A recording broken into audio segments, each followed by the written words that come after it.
Assalamualaikum warahmatullahi wabarakatuh. Ketemu lagi dengan Bagus Johan Maulana SKM dalam video konsultasi kusta. Teman-teman, hari ini saya akan share materi menanggapi beberapa komentar, lebih tepatnya keluhan ya, oleh teman-teman OYPMK atau orang yang pernah mengalami kusta atau penderita kusta di kolom komentar YouTube saya, Bagus Johan Maulana, yang mengeluh tentang stok obat MDT kusta yang kosong. Nah, dulu saya pernah bikin video loh, coba cek Bagus Johan Maulana stok obat kosong seperti itu. Di situ saya menceritakan nih rantai pasok tuh sebenarnya supply chain-nya dari mana, produksi di mana sampai dengan ke puskesmas, nah, seperti itu.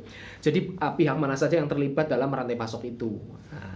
Nah, ini kondisi-kondisi seperti ini ternyata masih sering terjadi juga. Beberapa saat yang lalu, kemarin triwulan kemarin juga saya mau ngebon ke provinsi, ternyata stok obatnya kosong. Akhirnya untungnya saya masih punya stok banyak ya. Akhirnya selama triwulan ini saya tidak perlu ngambil lagi, juga masih bisa terpenuhi dari stok yang kemarin. Tetapi beberapa kabupaten yang lain mengalami kekosongan.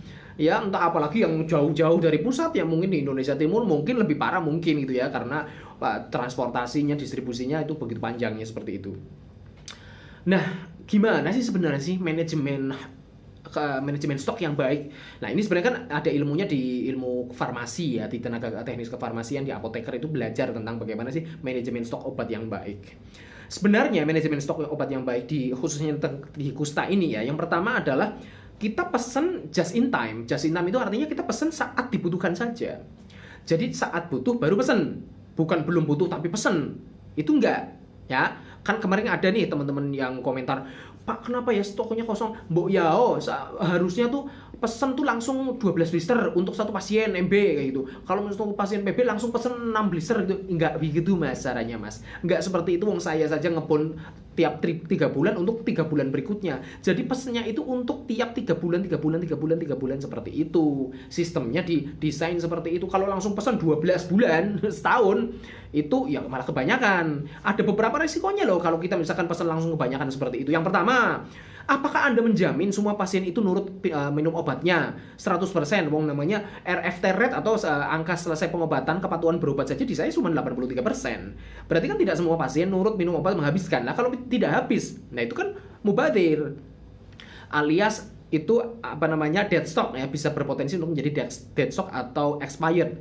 Itu overstock namanya. Berarti kebanyakan stoknya, kebanyakan itu namanya overstock yang berisiko menjadi dead stock. Nah, terus kalau misalkan kita overstock seperti itu banyak sekali, lah itu kan perlu tempat, Mas. Lah kalau tempatnya terbatas, gudang farmasinya, berarti harus nyewa tempat. Nyewa tempat kan berarti butuh biaya lagi, berarti butuh peralatan lagi, berarti butuh orang yang jaga lagi, kos gaji lagi, berarti butuh AC dan sebagainya. Nah, gimana? Sumber daya kita kan terbatas, sementara keinginan kita tidak terbatas. Maka dari situ kita perlu mana sih yang prioritas, mana sih yang harus didahulukan, mana sih harus kita lakukan efisiensi, seperti itu, Mas.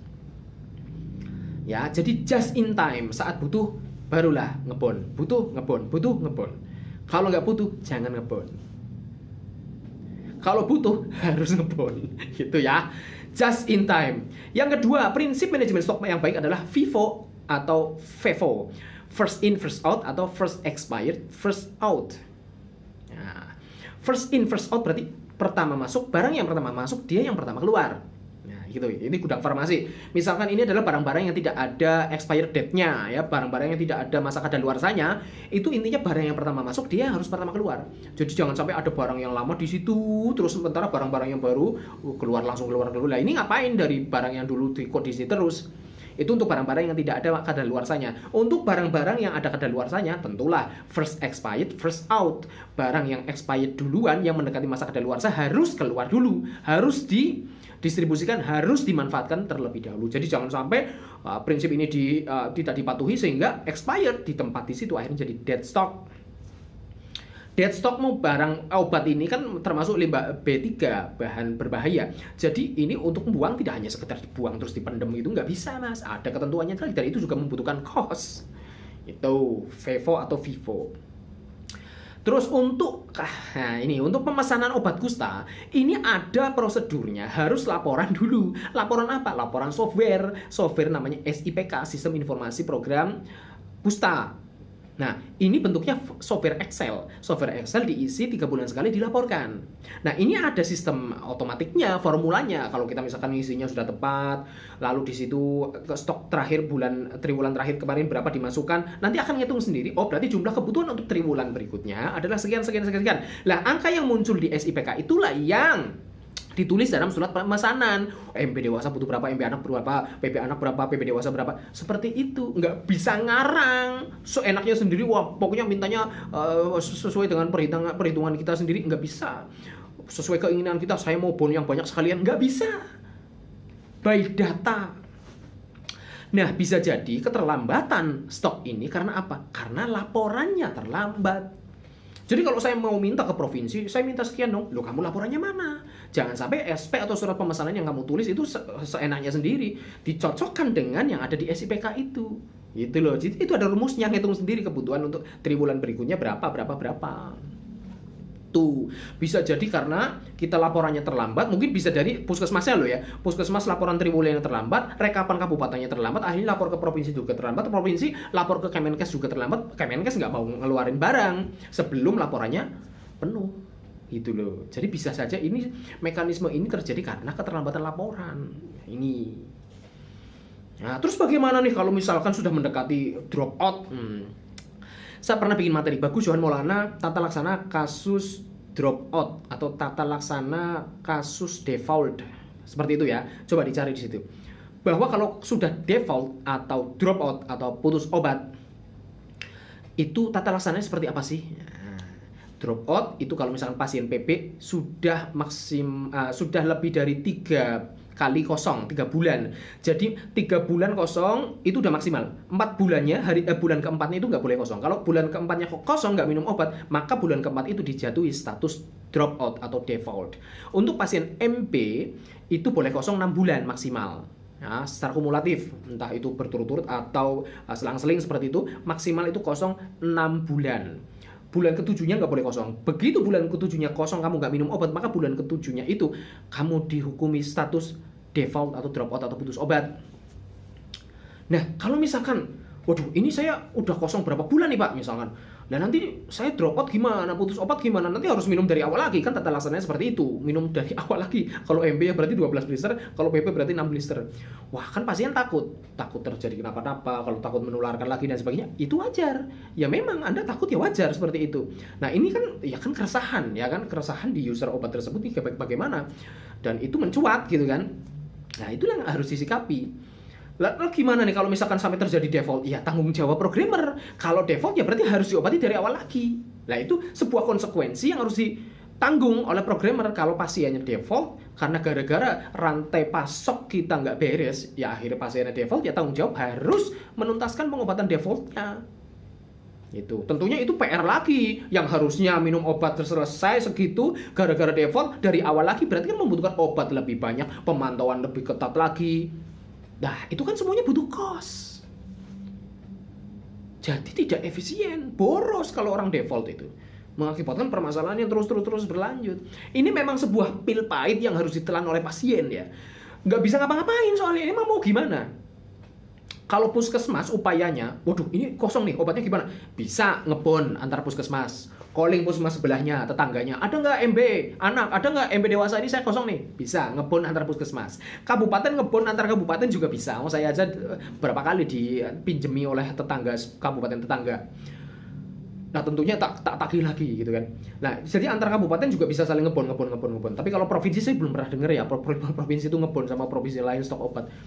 Ya artinya kita memang harus benar, kinerjanya harus benar, laporannya juga harus benar seperti itu. Jadi rantai pasok semuanya harus benar gitu. Nah, terus gimana nih ketakutan pasien kalau misalkan kecemasan dan sebagainya? Ya, ini gini nih, untuk pasien ya, ini saya untuk pasien ya. Sekali lagi, kalian itu berhak untuk mengeluh, berhak untuk mengadu, berhak untuk melaporkan. Gak usah takut, kalian itu pengawas pemerintah. Ya, kalian tuh mengawasi kinerja pemerintah. Kalau kinerja pemerintah gak beres, mengeluh itu hak kamu. Mau mengeluh di medsos kayak, atau misalkan ada medsos ya, grup Facebook misalkan di Kabupaten Tegal, contohnya ada SLKT sisi lain Kabupaten Tegal, itu kan sering ada keluhan tentang pembangunan dan sebagainya. Itu malah itu didengar loh oleh pemerintah. Jadi pemerintah di situ memantau grup tersebut. Atau misalkan di kabupaten atau kota Anda ada misalkan sebuah sistem kanal lapor bupati seperti itu juga bagus. Mengeluhlah, gak apa-apa mas, jangan diem-diem saja. Kalau diem-diem dikiranya semuanya beres, padahal ini ada sesuatu yang gak beres. Jadi saya menghimbau kepada teman-teman, misalkan ada kinerja yang gak beres, lapor itu hak kamu. Biar ditindaklanjuti, biar orang pemerintah mikir gimana ya biar tidak terjadi seperti ini, biar ada perbaikan sistem. Itu yang pertama. Terus sebagai pasien, Anda lagi-lagi hak Anda dilindungi untuk memilih tempat pelayanan kesehatan yang bermutu dan aman. Pelayanan kesehatan yang aman, ya ini kan termasuk aman dong. Segi aman karena kalau misalkan default, drop out dan sebagainya kan nanti bisa menularkan. Nah, kamu pengen yang aman kan? Itu hak kamu dan itu dilindungi oleh undang-undang. Jadi kalau misalkan, lah ini gimana nih, udah drop out, default seperti ini, kalau misalkan mau pengobatan lagi, kamu misalkan, nanti obatnya stoknya telat lagi, harus minum dari awal, nanti kalau kosong lagi gimana dan sebagainya. Hak Anda untuk kecewa, mas. Bahkan hak Anda untuk berpindah ke tempat yang lain, misalkan. Di Undang-Undang Kesehatan, kan Anda berhak untuk memilih tempat pelayanan kesehatan yang secara mandiri dan bertanggung jawab ya. Jadi Anda itu berhak untuk memilih. Misalkan kamu udah nggak percaya sama puskesmas, suruh pengobatan lagi dari awal lagi, alamoh misalkan gitu. Terus Anda beralih ke yang lain, misalkan kamu ke spesialis kulit kayak di sana menggunakan regimen yang lain kayak, itu hak kamu mas. Oke, hak kamu dilindungi undang-undang. Lah saran saya begini, kalau misalkan kamu kosong nih beberapa bulan bagi pasien PB, tadi kan saya bilang maksimal itu 3 bulan kosongnya. Kamu tunggu sampai status Anda jatuh default. Kamu nggak usah ngapa-ngapain dulu, kamu nggak usah mencari obat yang lain dulu, kamu tunggu sampai jatuh status kamu default. Kalau kamu statusnya default atau drop out atau putus obat, nah silahkan. Kamu mau kecewa, ya silahkan. Bagi pasien MB, tunggu sampai 6 bulan. Kalau 6 bulan kosong secara kumulatif, kamu jatuh status default atau putus obat, nah kamu mau kecewa juga silahkan. Ya, kamu mau melaporkan ke sosial media, kamu melapor bupati dan sebagainya, monggo. Bahkan kamu misalkan mau memutuskan berobat di tempat yang lain pun silahkan. Kalau saran dari saya, ya kepentingan dari program adalah Anda pasien default ya kembali ke puskesmas untuk berobat lagi dari awal. Tetapi kan tidak ada jaminan juga. Siapa yang menjamin bahwa stok obat akan lancar jaya ke depannya? Ya kan? Jadi kalau Anda sudah kadung kecewa, misalkan saya nggak mau ke puskesmas, saya mau ke dokter spesialis kulit, nggak apa-apa mas, silahkan mas. Tetapi memang status Anda memang jadinya default. Jadi Anda dianggap putus obat dan Anda tidak kembali. Ya, Anda tidak masuk kembali ke status pengobatan di monitoringnya seperti itu. Itu hak Anda. Satu kali lagi itu hak Anda. Dan misalkan di sana pengobatannya beda regimen, beda obat, misalkan yang paketnya ROM atau dan sebagainya yang saya nggak tahu. Terus selesai pengobatan, lalu gimana nih? Apakah saya sudah 100% kumannya mati dan sebagainya? Anda boleh cek di BTA Skin Smear. Silahkan cek indeks bakteriologinya, indeks morfologinya. Kalau misalkan, ternyata indeks morfologinya sudah 0%, ya sudah. Bahagia toh? Nah gitu ya. Jadi intinya saya mengembalikan ke diri Anda sebagai pasien. Kalau misalkan ada masalah seperti ini, Anda kan ya berhak takut toh. Anda berhak merasa terancam karena stok obatnya kosong. Itu tuh karena ketidakberesan kinerja dari jajaran pemerintah ya, yang berwenang dalam rantai pasok seperti itu. Dan itu lagi-lagi itu hak Anda untuk pindah dan sebagainya. Terima kasih. Assalamualaikum warahmatullahi wabarakatuh.